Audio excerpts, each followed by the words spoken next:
Hey guys, welcome to the video on function notation and evaluating functions. And what I want you to do on this video is I want you to just take everything I write down. I want you to write down, and then when I have you pause the video and try a problem, I actually want you to pause the video. Okay? And so make sure you put your name on this piece of paper because you are going to receive a grade on it. All right, so let's get started. Now, a function, we've talked about a function before, is a function, when we're looking at a function, it can be any relationship where, when we're going to look at x and y values, where you have a certain set of x values, let's say 1, 2, and 3, and they are only, the x values are only being mapped on to one x value can only be mapped on to one y value. In other words, if you have, let's say, 2 and 3, this would be a function if 1 was being mapped onto 2, 2 was being mapped onto 3, and 3 was being mapped onto 2. This is completely fine. This is a function. So this is a function. And we've kind of talked about this before. Most of the time, it kind of is a little bit tricky, but sometimes what's not a function is when you have two different, an x value, let's say 1, 2, and let's say 4, 5, and 6. Let's say you have 1 being mapped onto 4, but 2 is being mapped onto two different y values. See, the x value is being mapped onto two different y values. This is not a function, okay? This is not a function. So when you have, it's okay for an x value to have y values that have different x values that are mapped onto them. It's not okay to have this situation. This makes it not a function right here. When you have a 2, you can't have it mapped on to two different things. And that's the key to showing something's not a function, is if you can show that an x value is being mapped onto two different y values, then it's not a function. Okay? And you always see that if we were going to do a graph, and this is just a little bit of a review, and please write this down. You're just going to, let's make a little sketch here. Okay. And then make another sketch here. I'm just making a quick little sketch. I'm not putting it on graph paper. Okay. So if I make this, so if I have 1, 2, 3, 1, 2, 3, and then I have 1, 2, 3, 1, 2, 3 here. Well, what's happening here? Well, 1 is being mapped onto 2. Okay. 2 is being mapped onto 3. 2 is being mapped onto 3. So x is 2, y is 3. And 3 is being mapped onto 2. So if you look at this and I take a vertical line, let me draw a vertical line here. I'm never going to hit the blue points of the function. Let me just do a vertical line here. Maybe we'll call that a vertical line. We'll change that to red so we can see it. And if I take that red vertical line and I move it across, I'm only going to hit one point at a time with my vertical line. It's called the vertical line test. I'm never going to intersect two of those blue points with my vertical line. It's called the vertical line test. You can only hit one point at a time with the vertical line. Now, let's take a look at the other one here. So this one is a little bit bigger. So let's say here, 1, 2, and then let's go 1, 2, 3, 4, 5, 6.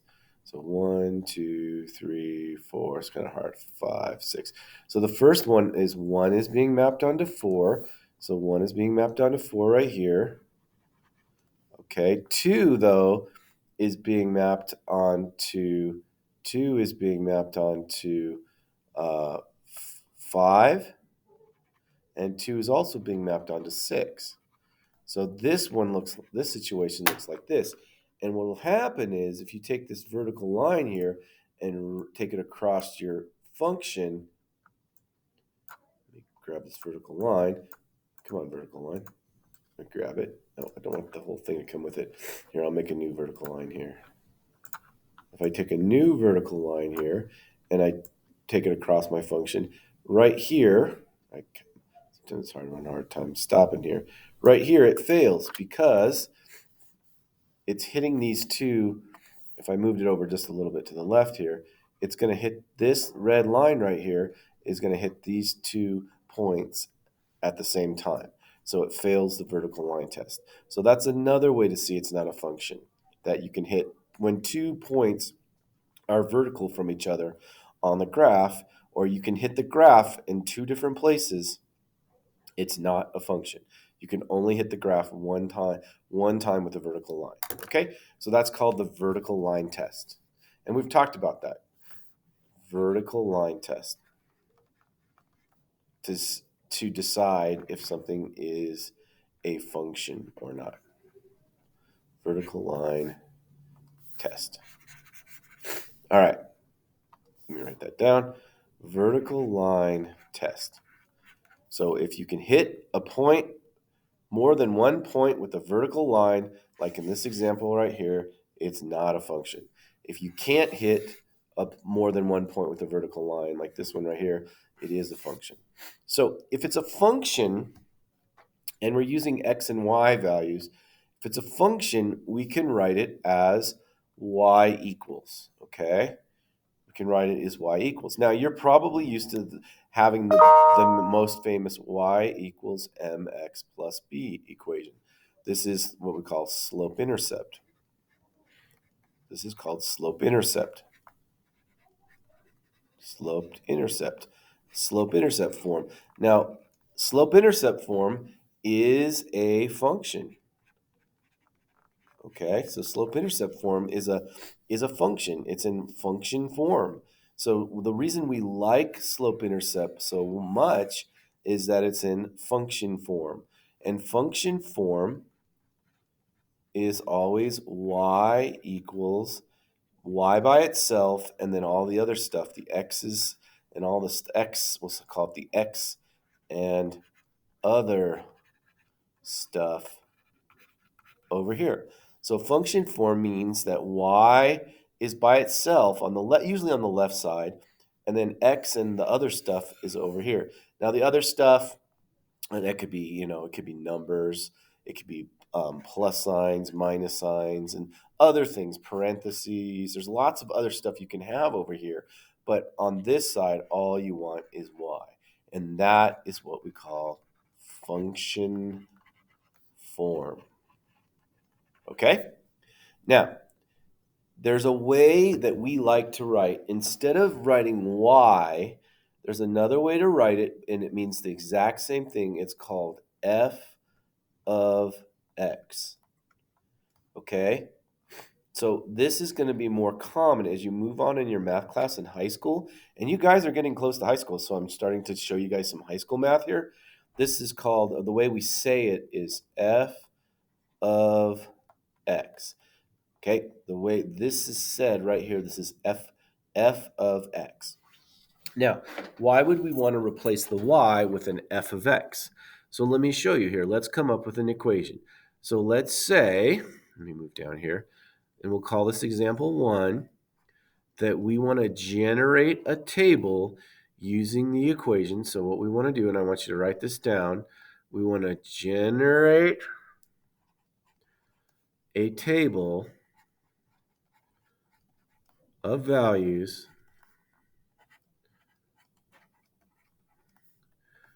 so we want to generate a table of values for the function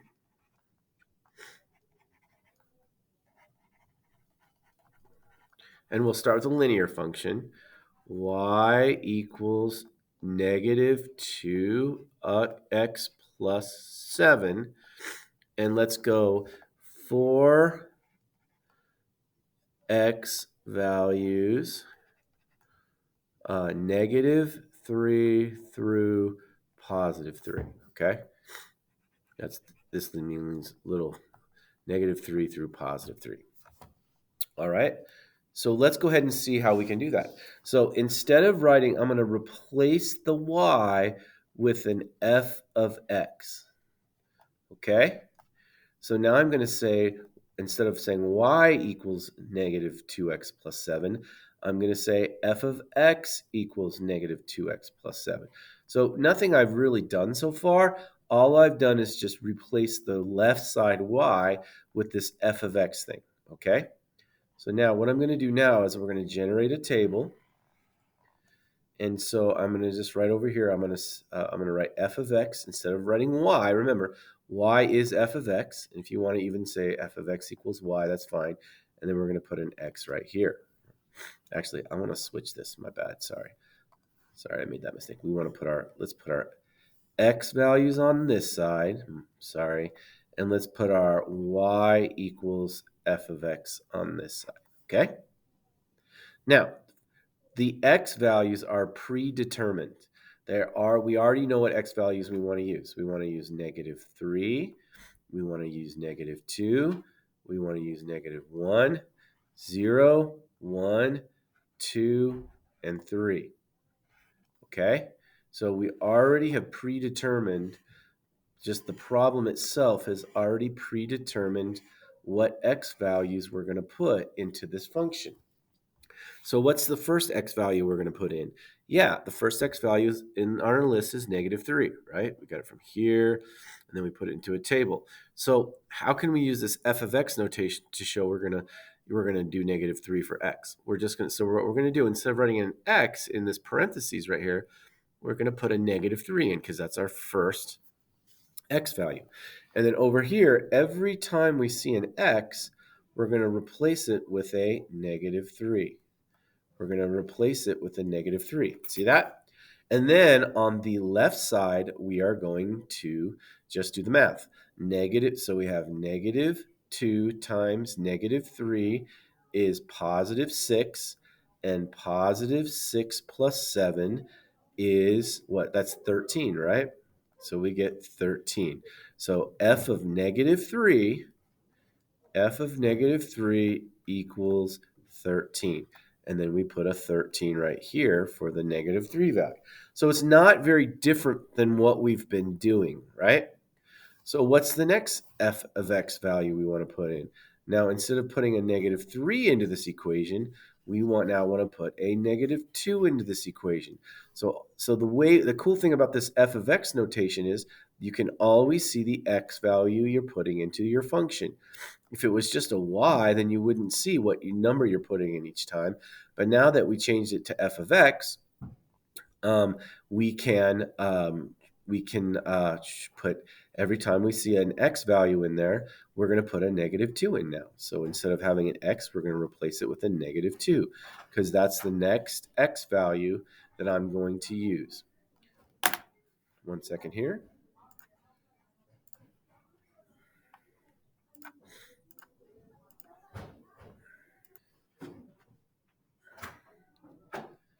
Okay, it's lunchtime and I'm having students come on in here. All right, so now we have negative 2 times negative 2.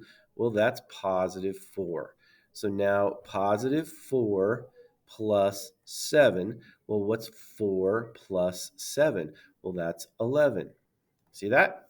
And then we just continue with this pattern. So every time, all we're doing is we're replacing the x value with the next x, replacing the x value with the next table value in our table. So now we're going to put a negative 1 in here. All right, so now we have negative 2 times negative 1 is positive 2 plus 7. Well, what's positive 2 plus 7? That's a 9. Now, after a while, you can start to see a pattern here, but let's just kind of practice putting these numbers in. So the next thing we're going to put into our f of x is 0. So now we're going to put a 0 in for f of x. So every time we see an x value, we're going to put a 0 in. So negative 2 times 0 is 0 plus 7 is 7.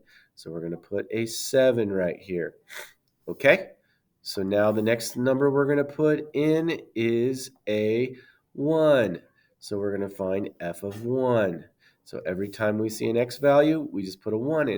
And it's kind of nice because you can kind of just see I'm just changing one little thing on the f of x and then the other equation, and I just do the math.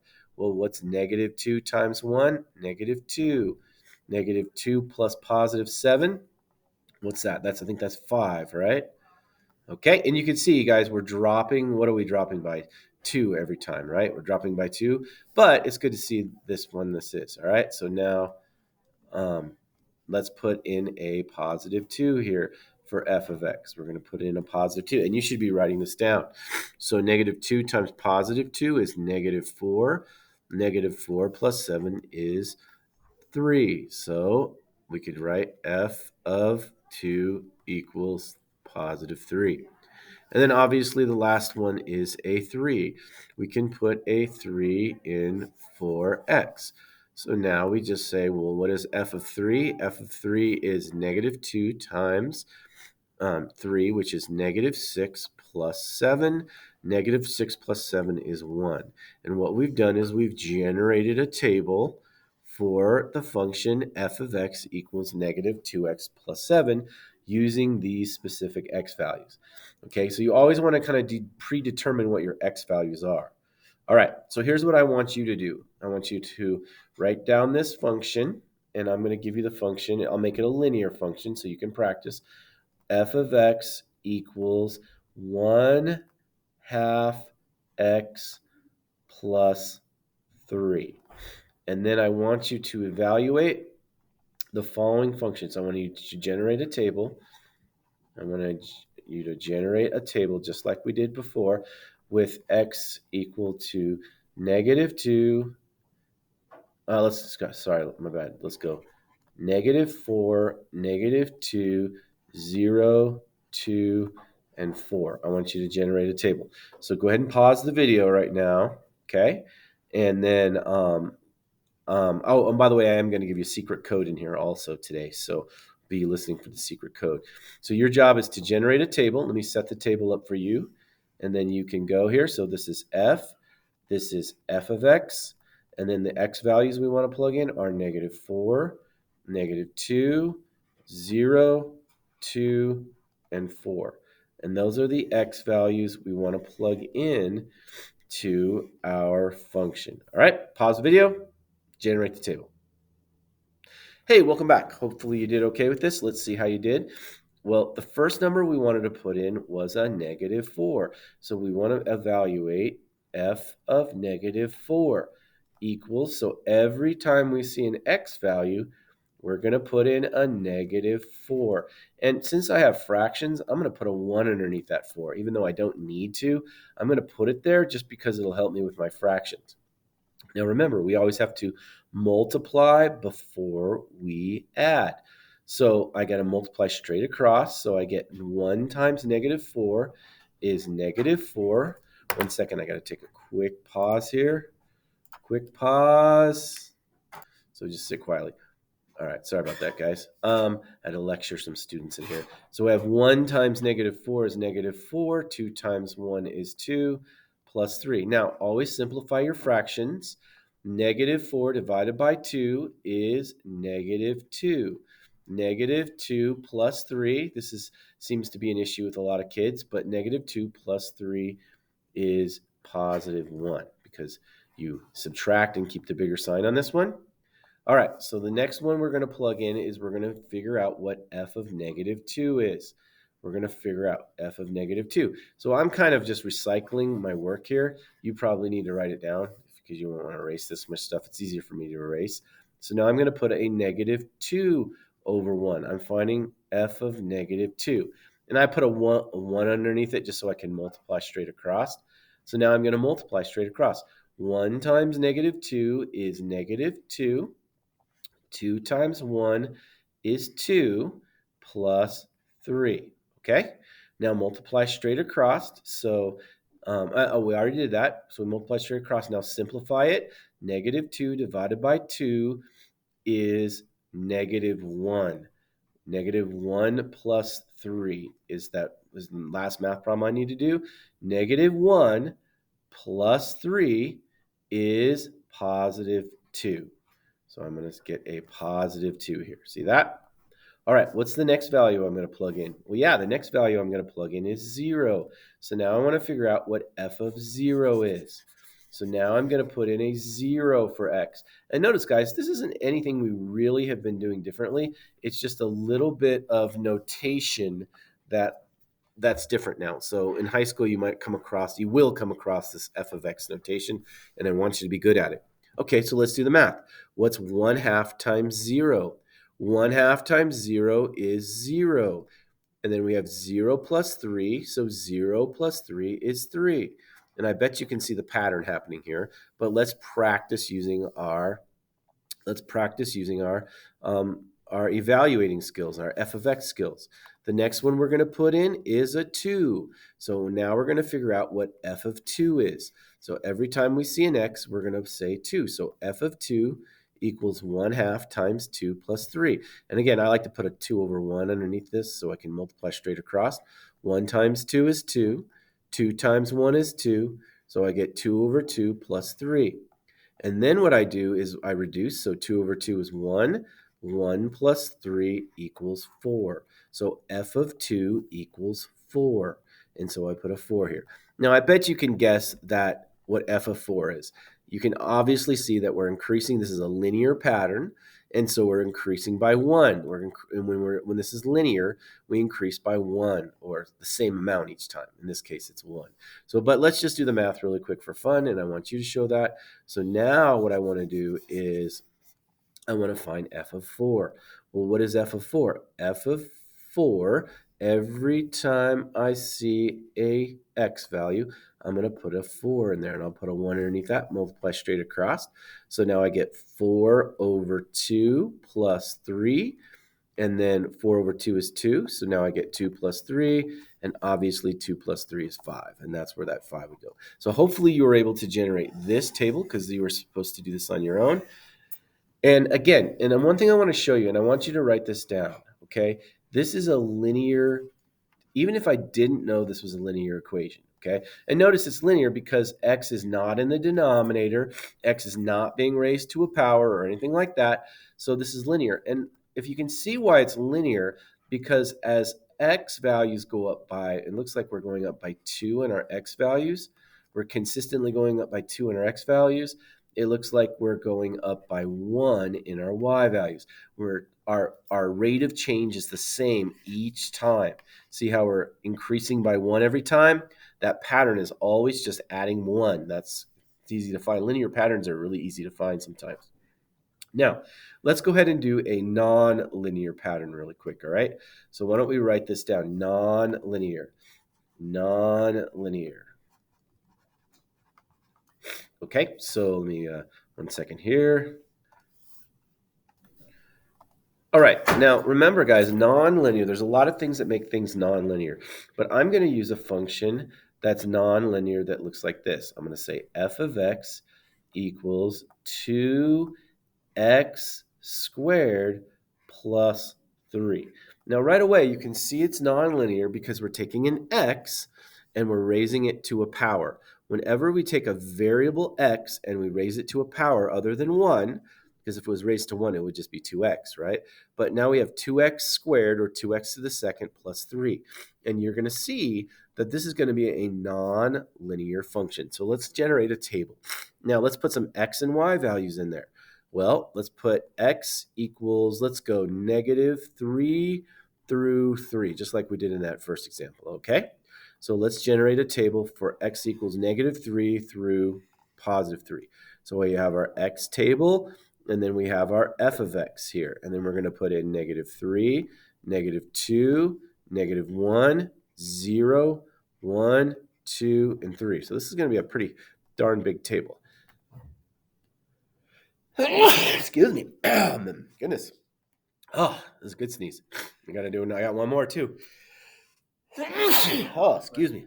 Oh, my allergies are very, very bad these days. All right. So now what we're going to do is we're going to plug in these x values, -3 through +3. So what's the first x value we're going to plug in? Well, yeah, we're going to plug in -3. So we're going to figure out what f of -3 is. So we have 2 times -3 squared plus 3. So remember, we got to do our order of operations. Our order of operations says we need to do exponents because there's no work inside the parentheses here. Now, what is negative 3 squared? Let me just come over here. Negative 3 squared is equal to negative 3 times negative 3. Okay? Well, negative 3, a negative times a negative is positive. So that's going to be positive, and 3 times 3 is 9. So this is going to be 2 times 9 plus 3. All right, so 2 times 9 is 18. So we get 18 plus 3. And then what's 18 plus 3? Well, yeah, that's 21. So f of negative 3 is positive 21. All right, let's do another one. Now let's do f of negative 2. Okay? All right, hold on. I need to let one of my students go to lunch now. Awesome. Okay, so now the next one is we want to put in is a f of negative 2 here. So f of negative 2. So now we're going to put a negative 2 in right here for x, and now we're going to do negative 2 squared. Well, negative 2 squared is negative 2 times negative 2, just like this one, except we're going to put negative 2's in there. So now this is going to be, well, negative 2 times negative 2 is positive 4. So this is 2 times positive 4 plus 3. Well, 2 times 4 is 8, and 8 plus 3 is, what is that? 8 plus 3 is 11. Okay? Now, the next one we want to put in is a negative 1. So now we want to figure out what f of negative 1 is. F of negative 1. So f of negative 1 is, okay, well, let's put it in. Well, what's negative 1 squared? Well, just remember, negative 1 squared is equal to negative 1 times negative 1. Well, negative times a negative is positive, and 1 times 1 is 1. So this is going to be 2 times 1 plus 3. Okay? And then we're going to say 2 times 1 is 2 plus 3, and 2 plus 3 is 5. So f of negative 1 is 5. Now, you can see here, the pattern doesn't really, it's not as easy to see the pattern here because this is a nonlinear function. It does have a pattern here, but you don't see it right away, okay? So let's keep moving on here. Now, what's the next thing we're going to have? Well, the next thing is 0. Okay, so now we're going to figure out what f of 0 is. So f of 0, so 0 squared is 0. So we have 2 times 0 plus 3. Well, 2 times 0 is 0, and 0 plus 3 is 3. So now we get 3 right here. Now we want to do positive 1. So now we want to figure out, well, what's f of positive 1? So let me just kind of erase this and put stuff in here. So now I want to do 1 here and 1 here. Well, 1 squared is 1. So this becomes 2 times 1 plus 3. Well, 2 times 1 is 2 plus 3 is 5. So another interesting thing here is we went 21, 11, we were going down, and now it looks like we're going back up again. See that? Oh, that's kind of weird, right? All right. So now let's go ahead and look at f of positive 2. Now, do you think you know what f of positive 2 is going to be? Let's see. Well, 2 squared is 4, so 2 times 4 plus 3. Well, 2 times 4 is 8. And what's 8 plus 3? Well, yeah, that's 11, right? So because we already have, see how we have 2 11s in our table? That's okay. It's still a function. It's just a nonlinear function. And then we can do f of 3. Do you think you know what f of 3 is? Well, that's interesting. Let's see here. F of 3. So every time we see an x value, we're going to replace it with a positive 3. F of 3 is, well, 3 squared is 9. So 2 times 9 plus 3. 2 times 9 is 18, and 18 plus 3 is 21. And there it is. There's the 21 again. So this is a really interesting function. It goes down, and it kind of reaches a low point, and then it goes back up again. Now notice, and linear functions, they don't have a constant rate of change. Nonlinear functions, my bad. So we are increasing by 1 here every time with our x values. So this we kept constant as a change of 1 every time. But here, look at this. Well, what's 21 minus 11? That's, I believe, we went down 10, right? And what's 11 minus 5? Well, 11 minus 5 is, we went down 6. Is that right? Now, what's 5 minus 3? Down here, we went down 2, right? If I did my math right. And then what's 3? And then we go back up. So it looks like we're going to have this rate of change that's changing. See how these numbers are different each time? Therefore, you can see it's nonlinear. Okay, so here's what I want you to do. First of all, I want you to write down the secret code. Okay, here's the secret code. I'm just going to tell you to. So on the bottom of your paper, the very bottom of your first, if you're doing two sides, right on the first side, in the bottom right-hand corner, okay? So down here at the, so this is the, let me just do this here. This corner right here in your paper, that corner right there, I want you to write this. Functions are fun. Functions are fun. So I want you to write that. Functions are fun in the bottom right-hand corner of your paper. Now, what I want you to do now is I want you to do these 5 problems, and we're going to use the same f of x for all of them. Our f of x values, our x values we're going to use for each one of our functions are -2, -1, 0, 1, and 2. All right, so I want you to generate tables like we just did. So number 1, the first function I want you to do is f of x equals, let's go, -8x plus 7. I want you to make a table for that one. You may need another piece of paper. The next one I want you to do is f of x equals 4x minus 3. Those are good old-fashioned linear equations. Number 3, I want you to do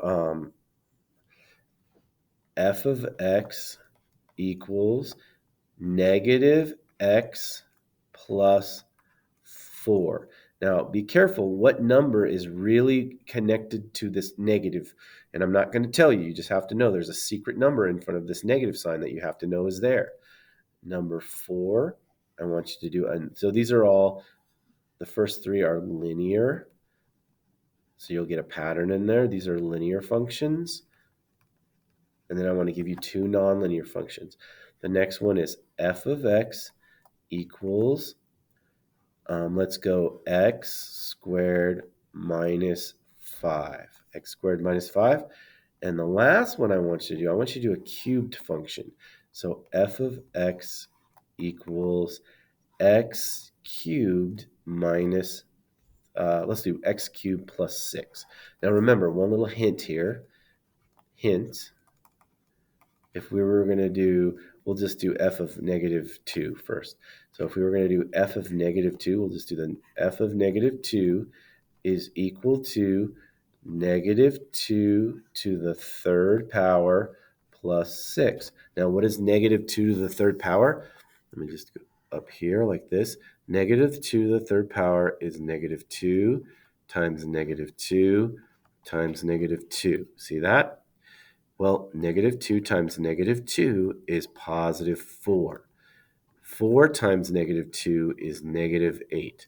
So this one right here, f of -2 equals -8 plus 6.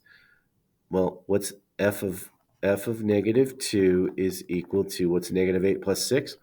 Well, yeah, that's just -2. So I gave you the first value. This is the first value in this table. This is the first x value. So I gave you the first x value in number 5. All right, if you don't get this done as this homework, remember to write that secret code I told you and where to put it on the paper, and have a wonderful day. We'll see you later. Bye.